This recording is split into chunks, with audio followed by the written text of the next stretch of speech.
गुजरात में आप नेता गोपाल इटालिया ने कहा सीआर पाटिल दारू के धंधे में अनुभवी हैं। એને ગિફ્ટ સિટીમાં વ્યવસ્થા કરી જ રાખી છે જે જોઈએ એને કોઈ વાંધો આવે એમ નથી અને ગાંધીનગરમાં જ ખોલી છે કેમ કે બધા ભાજપ વાળા ભેગા થાય ને રાતે આનંદ પ્રમોદ ને મજા કરો ગામ ભલે દુખી થાય ખોલી છે ને વ્યવસ્થા ગિફ્ટ સિટીમાં ખોલી ગાંધીનું ગુજરાત કરતા હતા ખોલ નાખ્યું તાળું હળુક રહી કોઈ ખબર ન પડે એમને પાટીલ ના ઉદઘાટન રાખ્યું દુકાન જાણીતા ના દે કોઈ પૂછ્યું કેમ એના થઈ ગઈ એને ફાવટ વાળો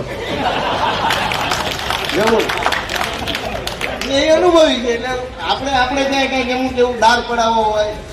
કે આપણે કઈક ગોજલા ખરીદવા હોય તો અનુભવી માણસ ગોચવી કે આ ગોજલો લેવાય કે ન લેવાય આ દારમાં પાણી આવશે અનુભવી માણસ એને અનુભવી ગોચ્યું